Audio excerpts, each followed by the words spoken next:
This is KGW News at Sunrise. Good morning. Thanks for getting up with us on your Saturday. I'm China Green, and this morning on Sunrise, Vancouver officials investigate a fire that tore through a family business. It took just minutes to destroy 30 years of work. Plus, pushed from one block to another, where some of the RVs from one of Portland's most notorious homeless camps actually ended up, and what the city plans to do next. But first, let's check in with Daisy Caballero for a quick look at the forecast. Good morning, Daisy. Hey, good morning, China. Good morning to all of our viewers. Happy Saturday to you. Taking you straight out to our Rose City Sky Cam, which we're seeing those mid-40s right now. Winds coming out from the east at right about 15 miles an hour. Yes, it has been a very soggy morning, a very soggy start to our weekend. Here's a look at the current temperatures. Pretty comfortable conditions, if I could say, of course, comparing to what we were seeing maybe last week, right? 49 degrees out in Hillsborough, 50 down in Sherwood. We're also seeing those mid to upper 50s along the coastline. My hometown of North Bend almost seeing 60 degrees this morning. And again, more rain is on the way, and it's just really coming down and will continue at least for these next 2 to 3 hours. Then the rain will start to kind of subside a little bit. But looking at our rainfall totals so far today, 0.6 of an inch, guys, for Portland, 1/2 of an inch for folks down in Aurora, in McMinnville, and the coastline, like I said, getting just hammered with all of the rain. Tillamook already seeing 1.5 inches of rain. Of course, this is great news for much of our state, as we're still in some sort of drought throughout much of our state here. Here's a quick look at what your day will be looking like. Daytime highs are going to be in the mid 50s for Portland, Vancouver, and Longview, but we'll talk a little bit more about the threat for freezing rain in the areas of the upper Hood River Valley coming up in just a few minutes. Daisy, thank you. New this morning, Portland homicide detectives are trying to figure out why a man died in the Lentz neighborhood. This started as a missing persons case Friday morning. Police found the man dead inside a home on Southeast Suncrest Drive. They say the circumstances were suspicious, so they called for detectives. We'll keep you updated on this case as we get more information. The owners of a family-owned funeral home in Vancouver are trying to assess the damage after it appears a fire broke out in the crematorium. Luckily, no one was in the building at the Evergreen Memorial Gardens Thursday night when the fire broke out, but it did cause the roof to partially collapse.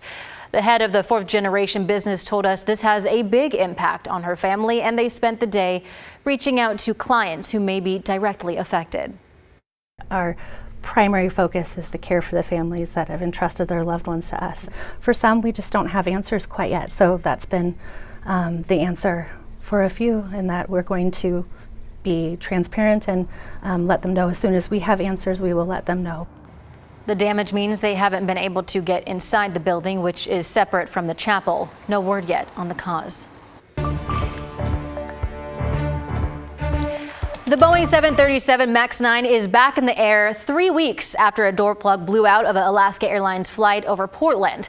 Alaska resumed flying MAX 9s Friday afternoon with a flight from Seattle to San Diego. They say they completed FAA-mandated inspections on the first group of their fleet. 170-some planes were grounded nationwide after the terrifying incident earlier this month. And since then, hundreds upon hundreds of flights have been canceled. While the NTSB is still investigating the incident, aviation expert John Nance says this appears to be a problem with the production and inspection process rather than the aircraft design itself. This is not just another MAX problem. This has nothing really to do with that. This is a plug type door that was installed incorrectly, probably in the factory in Renton. There's going to be a story behind that. By the same token, this airplane is not only perfectly good, there was never anything wrong with it aerodynamically. Alaska says they spent about 12 hours examining each plane before clearing it for takeoff. United is the only other American carrier using the MAX 9s. It says it plans to resume flights tomorrow. Amtrak service is once again disrupted between Portland and Seattle. That's due to some sort of weather-related issue on the tracks. Amtrak expects trains to be suspended through at least tomorrow afternoon and says it is working to get buses to affected passengers. In the meantime, watch out if you're planning to cross the Willamette this weekend. The Morrison Bridge is closed until 5 Monday morning. Crews have some maintenance and cleanup work to do on the bridge's gears, and that work will also continue next weekend when the bridge will be closed again from Friday evening until earlier Monday morning. Turning to our homeless crisis now, it turns out some people who once camped along Portland's Northeast 33rd Drive have moved just a few minutes away. That's after the city cleared dozens of RVs. And some neighbors along Northeast 17th Avenue, Columbia Boulevard say they are already seeing problems. A spokesperson for the city's impact reduction program tells KGW that they've received several reports and camp removal crews will check it out next week. Okay, they're here, now it's an obstacle for us running our business. It's our livelihoods that we're dealing with right now, so it is concerning every day for us. I understand totally. I don't want to be here either, you know? I hate being out here. The city says it moved 57 people from the 33rd Drive into a shelter. It also it's also building a sanctioned campsite for people, including those living in RVs, about 10 minutes away. An opening date has not been set.